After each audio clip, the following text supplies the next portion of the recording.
Ուզում եմ խոսել բավականին շատ հետաքրքիր թեմայից, այդքան որ կան մարդիկ, ովքեր ասում են այս մարդիկ սև մոգ են, համեմատած ձեզ, սև մոգերը իրանց հոգին չեն վաճառում սատանային, և մի բան էլ ասեմ, սատանային պետք չի, որպեսզի մոգերը իրանց հոգիները ծախեն սատանային, ասեմ ինչու, որովհետև նրանց ավելի մեծ գնով բան է պետք, քան մոգը իրական, իր հոգին ծախի սատանային, որովհետև սատանային չի հետաքրքրում, այդպես բաները, այ էժան տգետներ, դուք տենց էլ չհասկացաք, ես ինչի համար եմ սա ասում,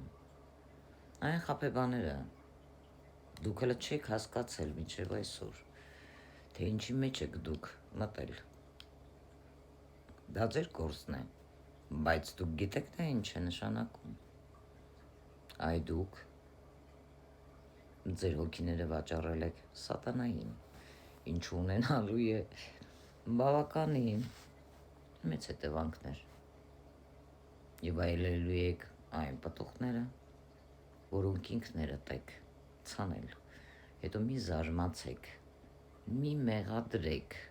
այն մարդկանց, ովքեր մոգեր են սև մոգերը չեն վաճառում իրենց հոգիները, սատանային, ասեմ ինչու,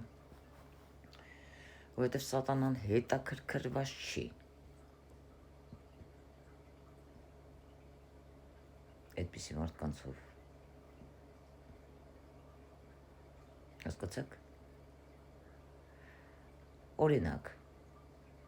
ինչ-որ մարդկանց կարող տանեն թփրտան գերեզմանում, որոնք ոչ մի կապ չունեն գերեզմանի աշխարհի հետ,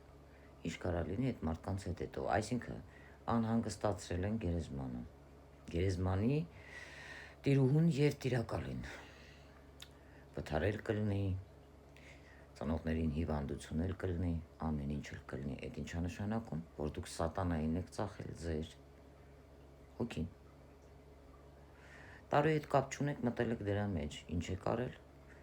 սատանային եք ծախել ձեր հոգին, միայն ընտրյալները իրավունք ունեն մտնեն այս գործի մեջ, այլ ոչ թե, ովքեր ոչ մի